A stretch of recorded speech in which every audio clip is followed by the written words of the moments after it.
E aí, galera, falei pra você que a gente aqui é parceria até o fim, não falei? Pois é, estamos nós aqui, né, na revisão de recuperação. Então, você, querido aluno, que está nesse momento, nessa fase, né, não se desespere, porque nós, essa dupla de NBAZ, está juntinho aqui com você para auxiliá-lo até o fim. Tudo bem? Então, nessa aula de revisão, que é a nossa aula 17.1, quer ver? Joga ali no quadro para mim, diretor. Cadê, diretor? Aí, essa é a nossa aula de revisão, tudo bem? Então, nesta aula, nós estamos fazendo a revisão da unidade 1. Claro, porque a gente já começou a unidade 2, mas a gente ainda está aqui nessa revisão para acompanhar, segurando a mão dos nossos estudantes até o final. Então, olha lá, galera, nessa aula, nós separamos aqui, né, a aula de sistemas agroflorestais, certo? Quando a gente dá aquele aparato geral, né, sobre esses sistemas de classificação. E também nós vamos falar sobre a classificação dos sistemas agroflorestais e o que são os sistemas e classificação com base no arranjo dos componentes. Tudo bem? Então, nessa aula, a gente faz toda essa retrospectiva para que você esteja afiado para a sua avaliação. Então, na aula 3.1 foi onde nós trabalhamos os sistemas agroflorestais. E aí, nesta aula, nós vimos o que são, quais são os objetivos. A gente viu que planejamento é fundamental para tudo aquilo que você vai projetar. E, óbvio, que dentro desse planejamento, você tem um objetivo geral e alguns objetivos que vão fazer com que você alcance o seu êxito, né? Onde são aplicados? Qual é a proposta dos SAFs originalmente? Então, como que eu vou poder fazer essa aplicação? E também os benefícios dos SAFs, que a gente viu que são muitos, porque eles têm uma grande ramificação aí, né? Uma grande amplitude, tá bom? Então, vamos lá, gente. Simbolicamente, né, a gente tem aqui a sigla SAF, que é Sistema Agroflorestal. E ela é uma forma de uso, deixa eu mudar aqui a minha canetinha. Ele é uma forma de uso, tá, da terra, da qual se resgata o quê? A forma ancestral do cultivo. E aí, nessa forma ancestral, é que a gente sempre fala aqui, ó, vem pra mim. Quando a gente fala de um aspecto de cultivo ancestral, a gente está se referindo aos povos, né? As comunidades que habitam, né? E tem essa convivência com esse ambiente de floresta, esse ambiente de área rural ou área de floresta. Tá bom? Aí a gente vai incluir os ribeirinhos, quilombolas, os indígenas e os nossos pecuaristas, né? Nossos agricultores, tá?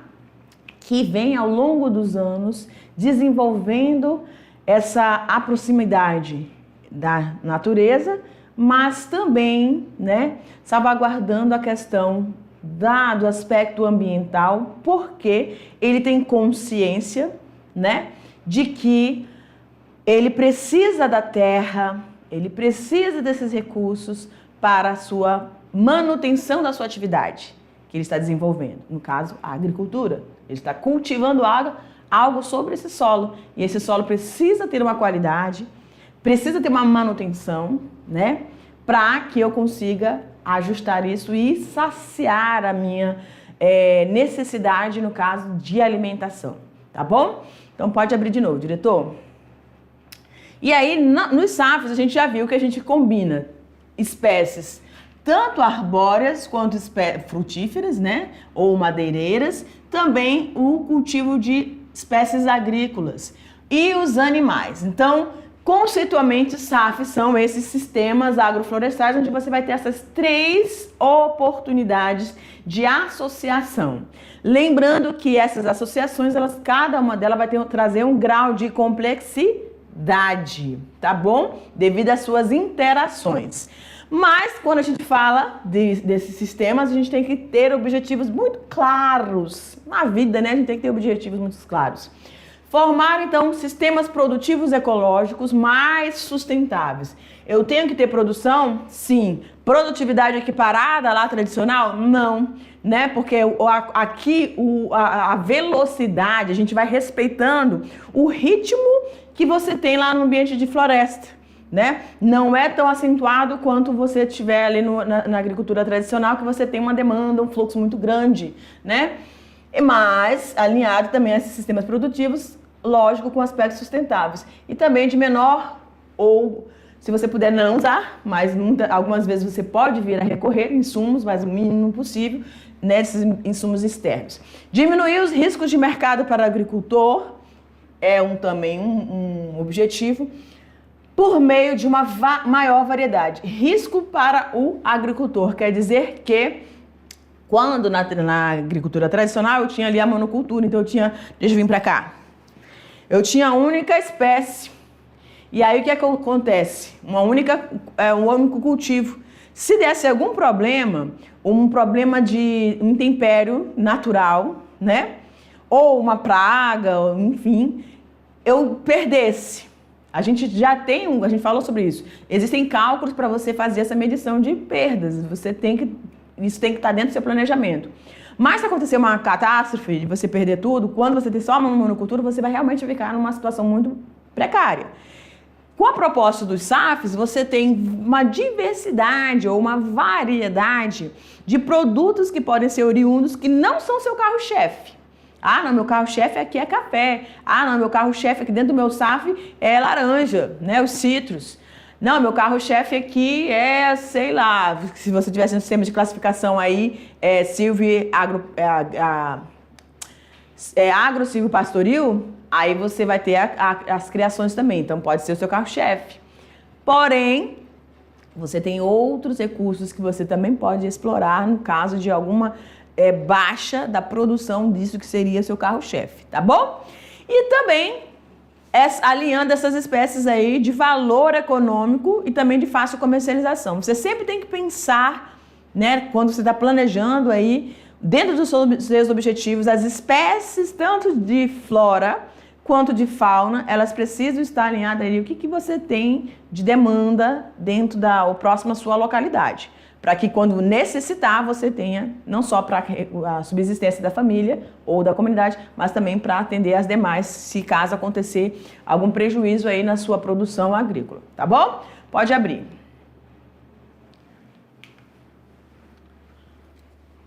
Aí, onde são aplicados os SAFs? Eles podem ser aplicados, então, em áreas para restauração, tá? Recuperação de áreas degradadas ou naqueles ambientes onde há uma nova cultura. Então, eles vão tratar, beneficiando esse solo, modificando, trazendo novamente uma vida para esse ambiente, para os micro-organismos que ali estão interagindo. E os benefícios dos SAFs, utilização, né, desses SAFs se justifica pela necessidade de associar a produção agropecuária com os serviços ambientais. Então, eu utilizo um fim, né, com um objetivo específico, mas atendendo a questão ambiental. E aí, nesse aspecto, posso ter sequestros de carbono, aumento do estoque e qualidade da água, conservação desse solo, a partir da manutenção e utilização de práticas que utilize o mínimo possível de insumos, mas sempre priorizando o ajuste desse solo de forma natural, tá? Evitando os processos de erosão e aumento da biodiversidade nos sistemas produtivos. Tudo bem? E aí a gente tem uma questãozinha para a gente refrescar a memória nesse quesito. Vamos lá. Questão 1 diz o seguinte: apresente 3 objetivos dos SAFs apresentados em aula. Olha lá. Intensificação dos mecanismos ecológicos das florestas. E no caso dos trópicos úmidos, as florestas sucessionais parecem ser o modelo mais apropriado na tomada de decisões com relação ao cultivo da terra, tá? Outro tópico: formar sistemas produtivos ecológicos mais sustentáveis, com menor uso de insumos externos. E também, acho que na aula a gente tinha bem uns 6, né? mas a gente destacou esses 3 aqui. Diversificar o cultivo da terra com a inclusão de plantas de ciclos curto, médio e longo numa mesma área, né, gente? Como a gente tem lá na floresta, tá? Além da utilização de animais. Então, eu vou casando todas essas circunstâncias para que eu consiga, ao longo do tempo, em alguns, né, em relação aos vegetais de espécies de ciclo curto, eu consiga já a minha manutenção, o sustento da minha família, né, naquela localidade. Então, o SAF também tem essa proposta de manter as famílias na zona rural, né?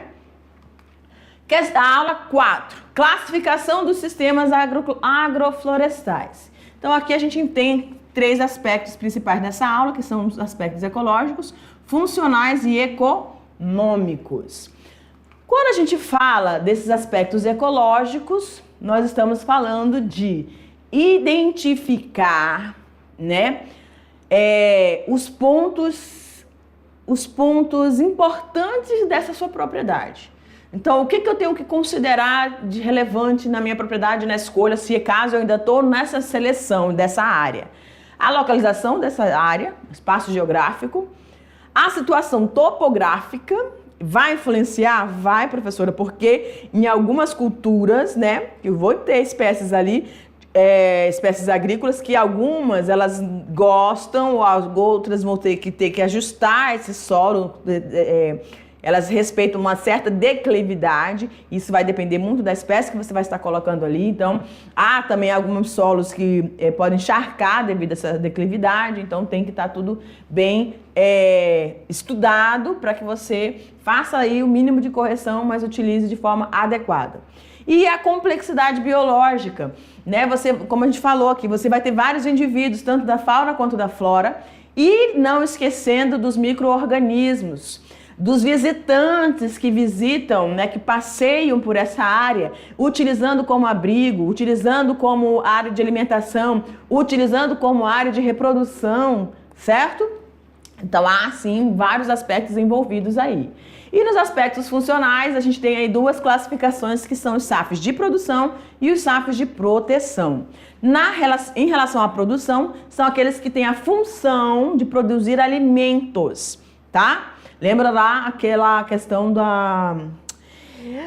Eita, que eu esqueci agora.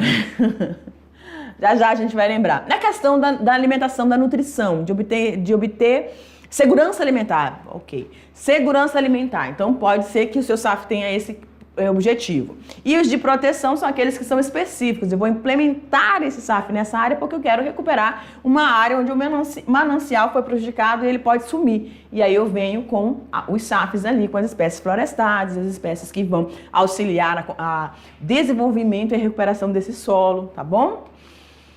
E os aspectos econômicos são aqueles que definidos como comerciais, de subsistências ou intermediários, que abrange os 2 aqui. Bora lá, recuperar mais uma questão. Entre os benefícios ambientais dos SAFs, o que nós podemos destacar?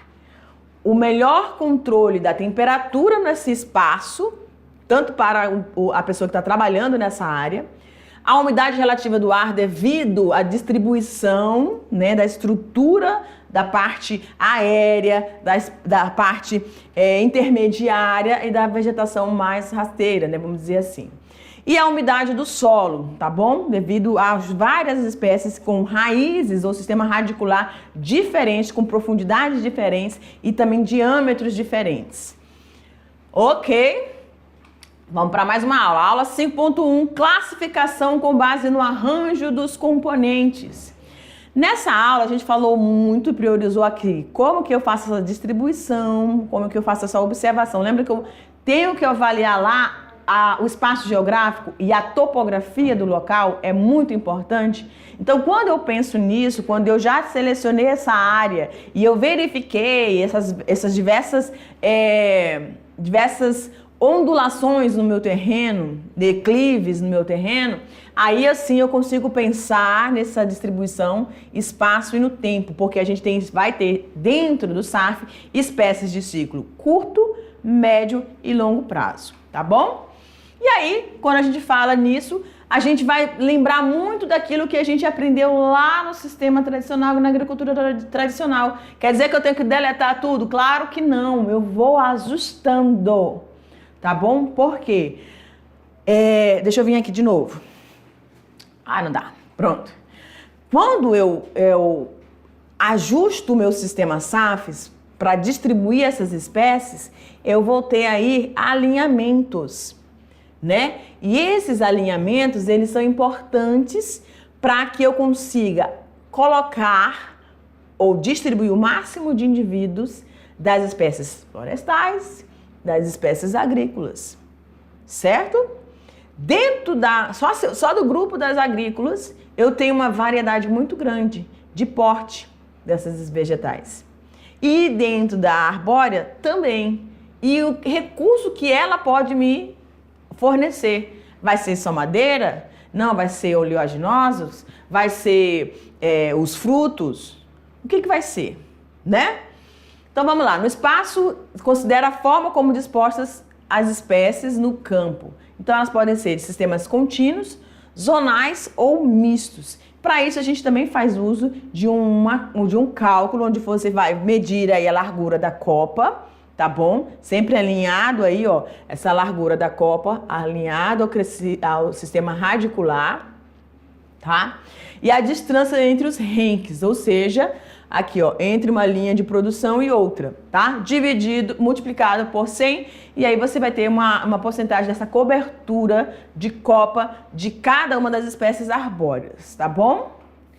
Nos sistemas contínuos, são aqueles em que há uma espécie principal plantada de forma contínua e outra espalhada na área. Então, eu tenho uma espécie chave aqui, pode ser a banana. Então, você vai ter maior quantidade de indivíduos no seu SAF da banana, ou seja, vai ter um bananal, mais espalhadas nessa área, eu vou ter outras espécies que vão fazer a prestação de serviços, como sombreamento, processo de adubação, ou seja, aquelas que vão ter desenvolvimento, vão ser derrubadas e colocadas sobre o solo ali para fazer esse processo. E também como fonte de renda complementar. A chafra é banana, mas eu posso ter cacau, eu posso ter laranja, eu posso ter, né, outras espécies ali, tá bom? Dentro desses sistemas contínuos eu tenho que respeitar aí esse espaçamento de 3 por 3, né, bananeiras ali. Nos sistemas zonais, eu tenho plantio de algumas fileiras de um determinado componente do sistema. Presta atenção, algumas fileiras de um determinado componente, tá? Alternadas com fileiras de outro. Eu tenho uma fileira, eu vou ter uma fileira de banana, por exemplo, e outra fileira, vou fazer assim só para diferenciar, de cacau. Uma fileira de banana, outra fileira de outra espécie, tá? Por exemplo, 10 fileiras de cacau, no espaçamento de 3 por 2,5, alternadas em fileiras de pupunheiras, tá? No espaçamento de 2 por 1,5. E nos sistemas mistos, há uma mistura desses componentes dispostos na área, como no caso, pomares caseiros. Então aqui eu não tenho esses alinhamentos, não tenho esses renques, tá? Nos sistemas mistos. Eu tenho os pomares caseiros, quintais agroflorestais e os sistemas agroflorestais sucessionais. E nos mistos, eu tenho aí, ó, os pomares, que são aqueles que eu vou ter a diferença, né, que vai estar contendo espécies com funções produtivas e outras com funções ecológicas, certo? Podendo ter as espécies carro-chefes, visando ser o processo de comercialização. Nos quintais agroflorestais, eu tenho o consumo, é próprio para o consumo da família. Por isso, normalmente, o grupo de plantas que faz parte desses quintais agroflorestais é diversos, como ervas medicinais, plantas olerícolas, couve, aioba, tá? E os sistemas agroflorestais sucessionais são aqueles que têm sucessões de culturas que mantêm o solo com uma vegetação o ano todo, aproveitando então o espaço tanto horizontal quanto vertical e adensando o número de espécies de modo a explorar os diferentes níveis que formam essa floresta. Então você vai ter grandes proveitos nesse quesito. Arranjos no tempo, então eu posso ter sequencial, simultâneo ou complementar, tá? O arranjo no tempo, né, sequencial, eu tenho uma categoria que são incluídos os sistemas agriculturas migratórias, tá? Com intervenção e manejo de capoeiras, isso, eu posso aplicar isso. Nos sistemas civil-agrícolas rotativos, tá? E no sistema taungia. E os simultâneos ou complementares, no caso, há uma integração simultânea e contínua desses cultivos anuais e perenes e também a pecuária. Mais uma questão para a gente recuperar, para a gente finalizar. Os sistemas agroflorestais podem ser classificados de acordo com a disposição das espécies no espaço. Identifique o sistema de classificação em que há uma espécie principal, olha lá, plantada de forma contínua e a outra espalhada pela área. Então, trate do sistema contínuo, tá? E cuja função é uma espécie ser plantada e as outras prestando serviços para complementá-la. É isso aí, galera. Agora a gente vai deixar você com a sua avaliação de recuperação. Desejamos uma excelente prova e a gente tá junto aqui para dar continuidade. Beijo, tchau, tchau.